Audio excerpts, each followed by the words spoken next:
जब मुसलमान को ये लग गया कि पुलिस उसके साथ नहीं है और कोर्ट्स भी उसके साथ नहीं है तो डरेगा और क्या। और यानी एक किसी भी महज़ब समाज के अंदर आपकी आवाज़ मीडिया को उन्होंने पूरी तरह ख़रीद लिया है। मीडिया आपकी बात नहीं करेगा, सब गोदी मीडिया में आ गए। 90% जो है गोदी मीडिया इस वक्त काम कर रहा है। तो उस वक्त आम आदमी क्या करे? फिर उसमें अफसोस है कि मुसलमानों की जो तंजीमें हैं वो भी खामोश है।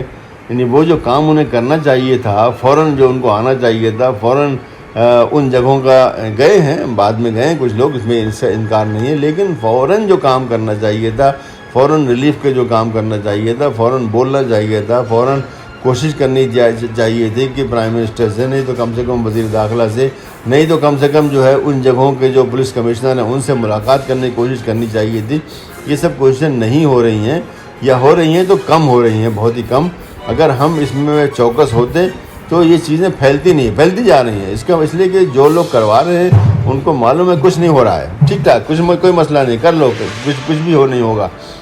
तो ये विक्टिम होते हुए इनका फ़र्ज़ था कि इस पर बोलते, कुछ करते।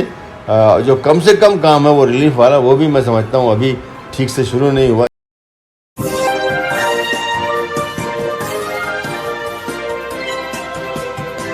पल न्यूज़ से मैं हूं आपके साथ नदीम अकरम। देश में एक अजब तरीके का माहौल लगातार देखने को मिल रहा है, जहां ये बताने की कोशिश की जाती है भारतीय जनता पार्टी के नेताओं द्वारा, आरएसएस के नेताओं द्वारा, गोदी मीडिया द्वारा कि जी शोभा यात्रा निकल रही थी और शोभा यात्रा के दौरान मुसलमानों ने शोभा यात्रा पर पथराव कर दिया। वो कौन लोग हैं जो शोभा यात्रा पर पथराव कर रहे हैं? क्या इनके पीछे विदेशी ताकतें हैं? जो तमाम तस्वीरें लगातार दिखाने की कोशिश की गई हैं। और जहांगीरपुरी में जब ये मामला सामने आया तो हर कोई हैरान रह गया, जहां एक ही जगह से 3 बार रैलियां निकाली गई हैं और पुलिस और जहांगीरपुरी के लोगों के बीच की गुत्थी जो सुलझनी चाहिए वो और उलझती जा रही है। इसी पर बात करने के लिए मेरे साथ दिल्ली माइनॉरिटी के एक्स चेयरमैन डॉक्टर जफरुल इस्लाम खान साहब मौजूद हैं। मैं जानना चाहूँगा सर, जिस तरीके की तस्वीरें सामने आई हैं उसे आप किस तरीके से देख रहे हैं? क्योंकि ये सारा जो काम हो रहा है पूरे मुल्क में, जो शोभा यात्रा के नाम से यात्राएं निकाली जा रही हैं, ये सब माहौल ख़राब करने के लिए। शोभा यात्रा तो एक मोहब्बत के लिए निकाली जाती है, आपस में भाईचारगी को बढ़ाने के लिए निकाली जाती है, अपने आप को ये दिखाने के लिए कि हम जो है इंसान पसंद हैं, हम आदमी की खिदमत करने वाले हैं। लेकिन जब बल्लम भाला और पिस्तौल और बंदूक लोग निकलेंगे, इसका मतलब है उसकी नीयत ख़राब है। फिर उनका ये इसरार करना कि हम मस्जिद के पास ही जाएंगे, मस्जिद के पास रुकेंगे, मस्जिद के पास डीजे बजाएंगे, मस्जिद के पास बहुत ही गंदे वहाँ पे गाने गाएंगे और नारे लगाएंगे जो इतने गंदे हैं कि हम उसको बयान नहीं कर सकते हैं उसको। तो उसका मतलब ये है कि माहौल ख़राब करना है। और 10 साल और ये सब पूरे मुल्क में हो रहा है, यानी बंगाल में हो रहा है, कर्नाटक में हो रहा है, मध्य प्रदेश में हो रहा है, गुजरात में हो रहा है, खुद दिल्ली में अब हो गया। तो ये सब दरहकीकत जहाँ तक मेरी समझ में आता है, ये बीजेपी सन 24 की तैयारी कर रही है और ये रुकेगा नहीं है। देखिए बढ़ रहा है, शुरू ज़रा सा हुआ था और अब पूरे मुल्क में जो है तकरीबन जहाँ इनकी कुछ ताकत है वहाँ पे हो रहा है। तो ये माहौल गर्म करके, और उसकी वजह क्या है कि बीजेपी को अब देखिए अब 8 साल हो जाएंगे। अब इस 8 साल में ये साबित हो गया कि इससे निकम्मी सरकार पूरे मुल्क में कभी आई नहीं। हर तरह से नाकाम है, चाहे इकॉनमी हो उसमें नाकाम है, डिफेंस में उसमें नाकाम है, फॉरेन पॉलिसी में नाकाम है। यानी कौन सी चीज़ है? कोरोना जो है सारी दुनिया ने उसे जूझ लिया, हमारे यहाँ जूझ नहीं पाए। और गंगा के अंदर जो है इतनी लाशें तैर रही थी, यहाँ से लेकर बंगाल तक, जो है शर्म नहीं आती इनको। उसके बावजूद भी कहते हैं कि हमने बहुत अच्छी तरह से किया। ये तो हर तरह से निकम्मे साबित हुए, भाग गई है, आवाज़ नहीं आती। अभी देखिए इतने फसाद हो रहे हैं इस वक्त, जो है मैं समझता हूँ कि शायद 2-3 दर्जन फसाद हो चुके हैं इस वक्त। और हमारे जो वज़ीर आज़म साहब हैं, जिनकी ये ज़िम्मेदारी है, ये कॉन्स्टिट्यूशनल ज़िम्मेदारी उनकी है कि इन मामलात में फ़ौरन बोलें और कुछ करें, लेकिन वो खामोश हैं। और उनके जो सेकंड इन कमांड हैं, शाह साहब हैं, वो भी खामोश हैं।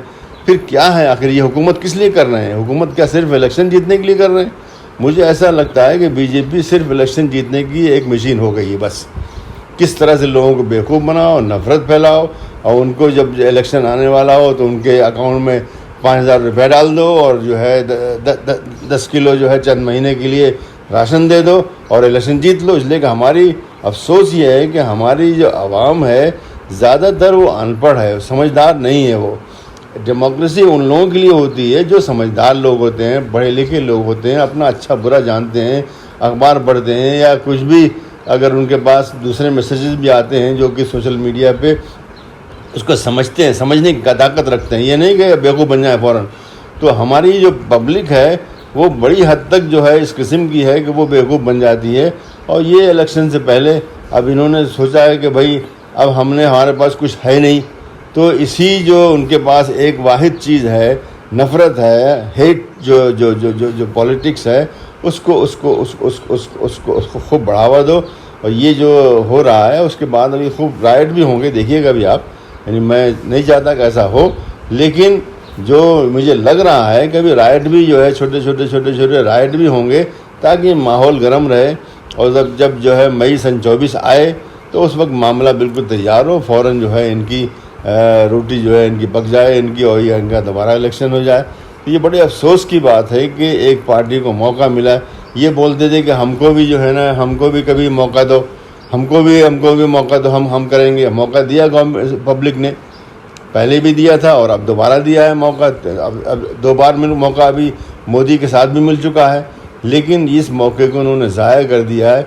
इस वक्त जो है मुल्क को उन्होंने सर तक इतने कर्ज़ों में डुबा दिया है। श्रीलंका वाली हालत हो रही है यहाँ पे इस वक्त। हिंदुस्तान में ये कहा जा रहा है कि बहुत जल्दी पाकिस्तान, बांग्लादेश और हिंदुस्तान भी जो है, और हिंदुस्तान में कम से कम कुछ हुकूमतें जो है, कुछ सूबे जो है वो तो बिल्कुल ही जो है ना वो होने वाले हैं। इसकी किसकी जिम्मेदारी है? इतने इस मुल्क में पैसे आ रहे हैं, नहीं बेतहाशा पैसे आ रहे हैं, कहाँ जा रहे हैं वो, किधर जा रहे हैं वो यकीनन जो है वो करप्शन हो रहा है, लोगों की जेब में जा रहे हैं। अभी आप देख रहे हैं 40% लोग मांग रहे हैं कमीशन। उसके बाद काम क्या होगा? फिर कैसे पब्लिक तक पहुंचेगा? कैसे कोई अच्छा काम होगा? कैसे कोई अच्छी सड़क बनेगी? कैसे कोई अच्छी बिल्डिंग बनेगी? तो ये हर तरह से नाकाम है और इनके पास नफ़रत का एक खाली एजेंडा है, और उस एजेंडे को उन्होंने इस वक्त जो है बाकायदा उस पर कारबंद हो गए हैं। और ये सब जो हंगामे हो रहे हैं शोभा के नाम से, हालांकि शोभा बड़ा अच्छा लफ्ज़ है, शोभा तो सबको बोलना चाहिए, लेकिन शोभा के नाम पे ये नफ़रत जो है और हेट जो है पॉलिटिक्स कर रहे हैं, जो मुल्क के लिए अच्छा नहीं है। ये बोलते हैं हमको विश्व गुरु बनना है। विश्व गुरु इस तरह बनता है आदमी? विश्व गुरु उस वक्त होंगे जब आपके यहाँ सलामती होगी, जब आपके यहाँ अमन होगा, जब आपके यहाँ आपकी इकॉनमी अच्छी होगी, जब आपकी तालीम अच्छी होगी। तालीम इस वक्त क्या कह रहे हैं? आज क्या रिपोर्टें इंटरनेशनल आ रही हैं? हिंदुस्तान में जो लर्निंग है उसकी डिफिशेंसी बहुत ही ज़्यादा है। बच्चे डिग्री लेके निकल रहे हैं लेकिन उन्हें आता कुछ नहीं है। जो बहुत पहले से कहा जा रहा है कि जो आप कहते हैं साहब हम कंप्यूटर सिखा रहे हैं, कंप्यूटर के जो ग्रेजुएट्स होते हैं 80% उसमें से ऐसे होते हैं जो उनको अनएम्प्लॉयबल होते हैं, जिनको काम नहीं मिल सकता है। मतलब सही तरीके से उनका टेस्ट लिया जाए, उनको आता कुछ नहीं है उनको। तो ये कैसी तालीम हो रही है? ये इन सब चीज़ों पर हुकूमत आती ही इसीलिए है कि इन सब चीज़ों पर उसकी निगाह हो और इन सब चीज़ों को अच्छा करे, और जो भी जो पैसे आते हैं इन सब चीज़ों पर खर्च करे। इसी पर असल इंसान बनाना, एक अच्छा माशरा बनाना, एक अच्छी बिज़नेस बनाना, एक अच्छी इकॉनमी बनाना, एक अच्छी तालीम का बनाना, एक अच्छा हेल्थ केयर सिस्टम बनाना, ये सब जो हुकूमतों का ये फ़र्ज़ है। और जो अच्छी हुकूमतें हैं अपने मुल्क के लिए, मैं नहीं कहता हूँ बाहर के लिए भी है, अमेरिका है, बरतानिया, फ्रांस वगैरह, अपने मुल्क के लिए बहुत अच्छे हैं वो। वहाँ पर ये सब चीज़ें हैं, बड़ी अच्छी तालीम होती है, बहुत अच्छा हेल्थ केयर है, बहुत अच्छी रोडें हैं, बहुत अच्छा हर चीज़, सड़क उम्दा है, आपकी ट्रेनें जो है कैसे टाइम से निकलती हैं। आप घड़ी देख करके 12 बजे है तो 12 बजे ही जो है ना वो चलने लगेगी। 12 बजे उसका आने का वक्त है तो 12 बजे ही वहाँ पहुँचेगी वो। हमारे यहाँ क्या हो रहा है? तो ये सब जो है काम हुकूमत का है कि हुकूमत जो है ये सब देखे, कहाँ कमी है उसको पूरा करे। लेकिन ये निकम्मे लोग हैं, इनसे कोई उम्मीद नहीं है। 8 साल के बाद उन्होंने नहीं किया तो अब अगर उनको 5 साल और मिल जाएगा तो क्या करेंगे? ये तो पूरे मुल्क को कंगाल और खोखला करके जाएंगे ये, और बड़े अफसोस की बात है। क्योंकि सर जहां तालीम की बात की, जब भारतीय जनता पार्टी के नेताओं का इंटरव्यू लेने जाओ तो कहते हैं जय श्री राम, और अगर बात की जाए कि हेल्थ के लिए आपने काम नहीं किया, हॉस्पिटल्स अच्छे नहीं दिए, तो कहते हैं राम मंदिर दे दिया। तो ऐसे में जब राजनेता ही पॉलिटिक्स करने लगेंगे, देश के नौजवानों के लिए कितनी खतरनाक हो सकती है ये राजनीति फिर? नहीं, जब ये इसका मतलब उनके पास कोई जवाब नहीं है। वो कहते कि देखो, हम जब आए थे तो दुनिया की एक लिस्ट बनती है, 500 बेहतरीन यूनिवर्सिटियां होती हैं, उसकी एक लिस्ट बनती है, उसमें शायद 1 या 2 हमारी हैं। एक जो बंगलोर के अंदर इंस्टीट्यूट ऑफ साइंसेज है वो है शायद, और कोई नहीं है। तो वो ये बताते हैं कि देखो, हम आए थे तो 1 था और हमने आज 20 कर दिया, हमने 30 कर दिया। ये पैरामीटर होता है देखने का। ये आते देखते देखो इन्फ्लेशन इतना था, हमने इतना कम कर दिया। देखो बेरोजगारी इतनी थी, हमने इतनी कम कर दी। ये पैरामीटर्स हैं। वो पैरामीटर्स कहीं पर भी नहीं है। राम मंदिर बनाने से क्या हुआ, बिल्डिंग बनाने से क्या हुआ, शाहजहां ने जो है यहाँ पे ताजमहल बना दिया, उससे क्या हो गया? बस ठीक है, कुछ टूरिस्ट जाके देख लेते हैं, लेकिन मुल्क का असली फ़ायदा अगर उस आदमी ने, शाहजहां ने वहाँ पे एक यूनिवर्सिटी बना दी होती, जैसे ऑक्सफोर्ड और कैम्ब्रिज के उस ज़माने में, जिस ज़माने में वो ये बना रहा था, वहाँ पे इंग्लैंड में यूनिवर्सिटियाँ बन रही थी और वही उनकी तरक्की का राज है, ये बनाता। तो बहरहाल उनकी हम बात नहीं कर रहे हैं। आज जिसकी जिम्मेदारी है, आज जिसके हाथ में जो बागडोर है, उसकी बात कर रहे हैं कि वो ये करना चाहिए था कि यूनिवर्सिटियाँ तो बहुत हैं हमारे पास मैं समझता हूँ गवर्नमेंट की 350 होंगी और प्राइवेट और भी ज़्यादा होंगी।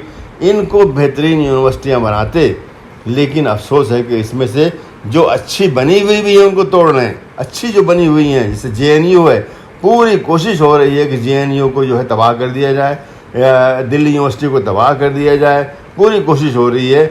ऐसी सारी और बाकी यूनिवर्सिटियाँ हैं, अलीगढ़ यूनिवर्सिटी भी है, उनको तबाही हो रही है, इसलिए कि अपने मन माने लोग ला के वहाँ वाइस चांसलर बनाए जाते हैं, जो कि जाहिल होते हैं, अनपढ़ होते हैं, उनको आता नहीं है। JNU के वाइस चांसलर ने जो पहला बयान जारी किया, उसी में कितनी अंग्रेजी की गलतियाँ हैं। ऐसा वाइस चांसलर बनने के लायक है? चाहे उसके पास कितनी डिग्रियाँ हों, वो सब डिग्रियाँ मैं समझता हूँ बेकार की हैं, फेक हैं, मानने कैसे मिल गई हैं उनको। तो इस टाइप के लोग जो है ला करके बिठाए जा रहे हैं, जिनको कुछ समझ नहीं है, खाली एक एजेंडे के तहत आए हैं।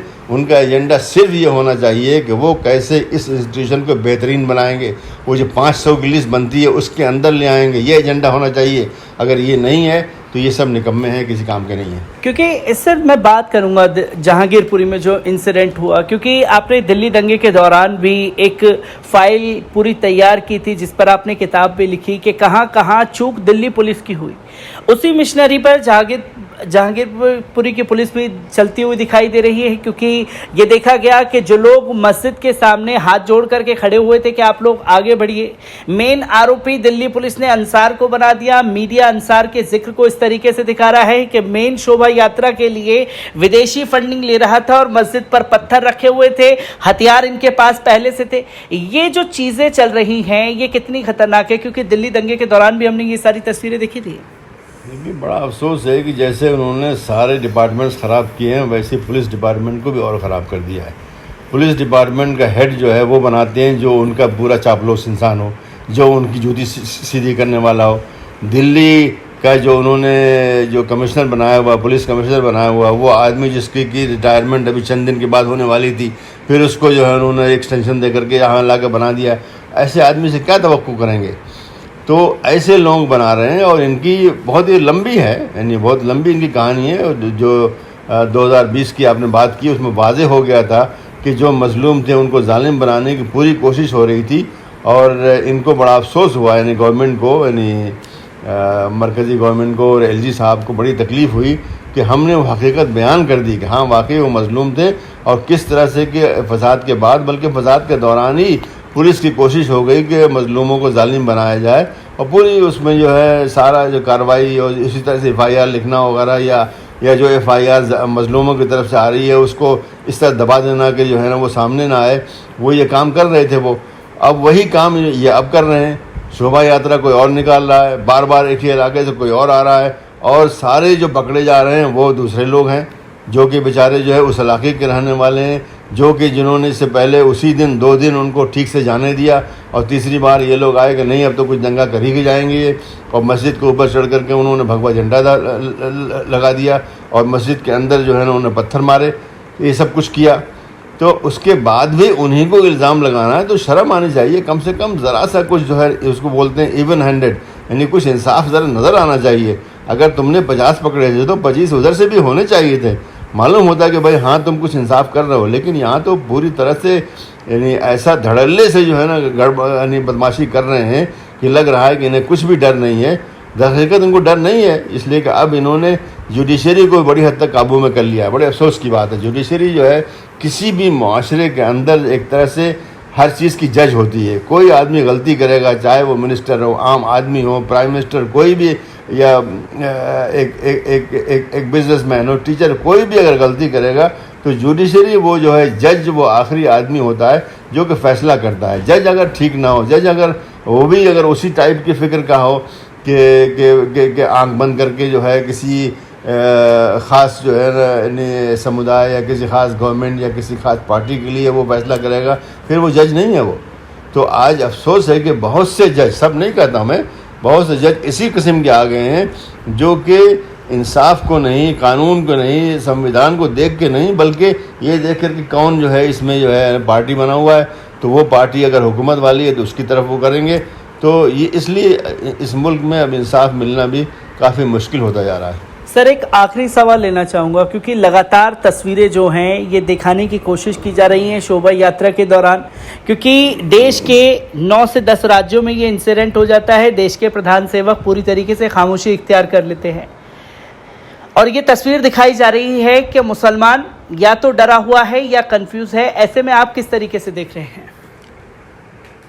देखिए, ये हकीकत है कि मुसलमान डरा हुआ है और मुसलमान कंफ्यूज्ड है, ये बिल्कुल दुरुस्त है। ये इसमें कोई कलाम नहीं है, इसलिए कि जब मुसलमान को ये लग गया कि पुलिस उसके साथ नहीं है और कोर्ट्स भी उसके साथ नहीं है तो डरेगा। और क्या, और यानी एक किसी भी महज़ब समाज के अंदर आपकी आवाज़, मीडिया को उन्होंने पूरी तरह ख़रीद लिया है। मीडिया आपकी बात नहीं करेगा, सब गोदी मीडिया में आ गए। 90% जो है गोदी मीडिया इस वक्त काम कर रहा है। तो उस वक्त आम आदमी क्या करे? फिर उसमें अफसोस है कि मुसलमानों की जो तंजीमें हैं वो भी खामोश है। यानी वो जो काम उन्हें करना चाहिए था, फ़ौरन जो उनको आना चाहिए था, फ़ौरन उन जगहों का गए हैं, बाद में गए कुछ लोग, इसमें इनसे इनकार नहीं है, लेकिन फ़ौरन जो काम करना चाहिए था, फ़ौरन रिलीफ के जो काम करना चाहिए था, फ़ौरन बोलना चाहिए था, फ़ौरन कोशिश करनी चाहिए थी कि प्राइम मिनिस्टर से, नहीं तो कम से कम वज़ीर दाखिला से, नहीं तो कम से कम जो है उन जगहों के जो पुलिस कमिश्नर हैं उनसे मुलाकात करने की कोशिश करनी चाहिए थी। ये सब कोशिशें नहीं हो रही हैं, या हो रही हैं तो कम हो रही हैं, बहुत ही कम। अगर हम इसमें चौकस होते तो ये चीज़ें फैलती जा रही हैं। इसका इसलिए कि जो लोग करवा रहे हैं उनको मालूम है कुछ नहीं हो रहा है, ठीक ठाक, कोई मसला नहीं, कर लो, कुछ भी नहीं होगा।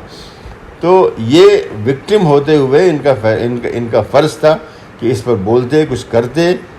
जो कम से कम काम है वो रिलीफ वाला, वो भी मैं समझता हूँ अभी ठीक से शुरू नहीं हुआ। शायद ज़रा सा हुआ होगा, लेकिन ये कि जिस तरह से होना चाहिए, लोगों के घर गिरा दिए गए हैं, 50-60 लोगों के घर गिरा दिए गए हैं। बेचारे कैसे होंगे, कहाँ रह रहे होंगे, मस्जिदों में होंगे, मालूम नहीं कहाँ होंगे, या रिश्तेदारों के पास होंगे। तो इन सब का कुछ ख्याल करना चाहिए था, कम से कम इनके लिए टेंट वेंट लगाने वाला काम जो किया जाता है वो, लेकिन मुझे लगता है कि वो भी अभी नहीं हुआ है। डॉक्टर ज़फ़रुल इस्लाम खान साहब हमारे साथ मौजूद थे, जिन्होंने बारीकी से जहांगीरपुरी में क्या कुछ हुआ और पुलिस द्वारा किस तरीके से कार्य किया जा रहा है, ठीक 2020 के पैटर्न को अपनाया गया जो दिल्ली दंगे के दौरान था, जहां जो कसूरवार नहीं हैं उन्हीं को कसूरवार बना करके मीडिया में विलन बनाने की तैयारी जो है मेन स्ट्रीम मीडिया द्वारा जारी है। पर सवाल ये भी खड़े कर दिए हैं कि जो मुस्लिम तंजीमें हैं अगर पहले से अलर्ट रहती तो आज ये सारी चीज़ें नहीं हो रही होती।